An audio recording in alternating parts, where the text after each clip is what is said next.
Thursday, July 14th, though, and episode 391 is here.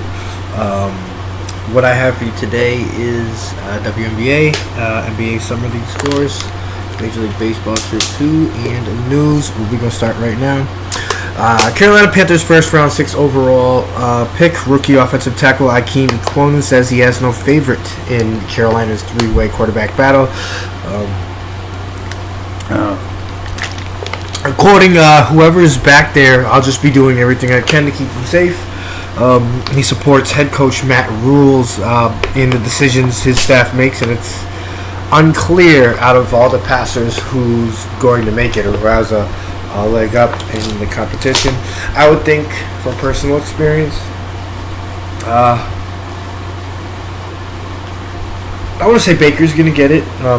It's most likely between him and Sam Darnold. I don't see Matt Corral beating them out at all, and I think that's good for him as far as development's concerned. You know, as he can sit back and learn the ropes and stuff like that, and then take practice reps, you know, and be able to grow his game. The Los Angeles Chargers can the quarterback head coach tandem of Justin Herbert and Brandon Staley finally lead to a playoff push? Is it going to happen this year?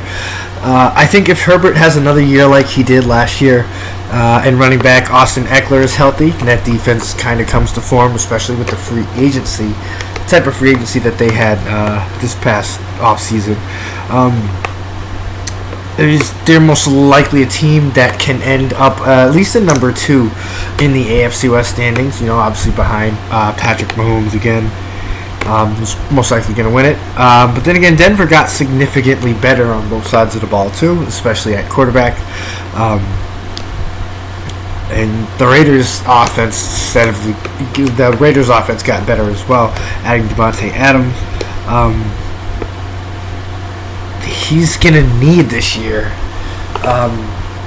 going down the line if he wants a new deal. And Justin Herbert's already outplayed his rookie contract, in my opinion, just in the last 2 seasons alone. So he really needs to prove it this year. The Chargers will probably lock him up early. They won't even let that go. They won't even franchise tender. I couldn't imagine the disrespect. The people that would comment on that. If they let a quarterback's contract go all the way, like take that long to get done, it's almost like never happened. Crazy. Tampa Bay Rays All-Star Shane McClanahan earned his 10th win last night and regained the strikeout lead in MLB by beating my Boston Red Sox 4-1. And he lost like 3 in a row so far. Fuck.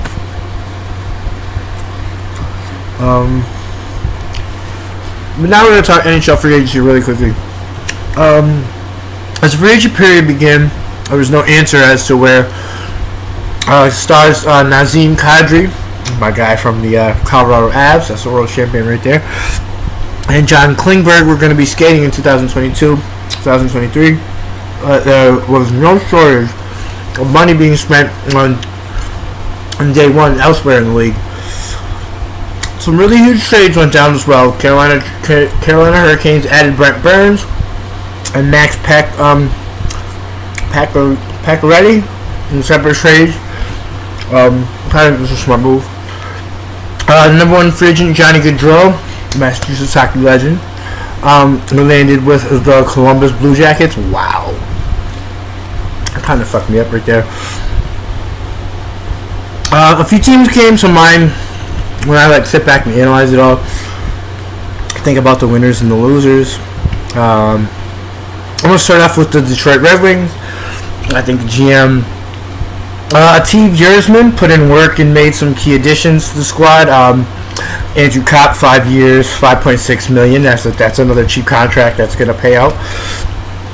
The dividends are going to pay off. Dominic Kubalik, 2 years, $2.5 million. Again, a good player that they didn't have to go out and spend tens of millions of dollars for. Secondly, the 2022 NHL champion Colorado Avs don't really look like they lost a step. Obviously Kadri's getting ready to go sign somewhere else, potentially. Goalie Darcy Kumper left in free agency as well. But other than that, they still have the core of guys that can help them in the necessary run if they want to try to get this money, get that Stanley Cup back again. Anyway, I saw WNBA. CT Sun over the Indiana Fever, 89-81. I feel bad for Indy. They were leading at 1 point, and that was a lone game for the WNBA. NBA Summer League, we have Milwaukee over Minnesota, 87-75. Charlotte over Cleveland, 91-80. New Orleans, 106. Washington, 88. Toronto, 80. Utah, 74. OKC, 86. Sacramento, 80. Philly, 75. Miami, 71. And Denver over the Clippers, 80-75. Now MLB, and thank you, Baltimore, because you saved the tickets. You saved the ticket, thank you. They beat Chicago Cubs 7-1 and are on a 10-game win streak. Better Orioles, by the way. Texas 5, Oakland 2, Dodgers 7, St. Louis Cardinals 6, Chicago 2, Cleveland 1, Toronto 8, Philly 2. New York Yankees 7, Cincy 6, Miami 5, Pittsburgh 4. Seattle beat Washington 2-1, and then also 6-4 in the second game. That's 15 games in a row actually. So now they tied. I believe they tied the single season consecutive win streak franchise anyway. San Francisco 4, Arizona 3, Kansas City 5, Detroit 2, Minnesota 4, Milwaukee 1, Mets 7, Braves 3. And Tampa Bay 4, Boston 1. That's it for episode 391 for Sportstalk. Raheem Live. Remember, a YouTube only week starts July 25th and runs through July 31st. And make sure you subscribe to us and are prepared to see us over there. Love you all. Wishing them health, wealth, and success.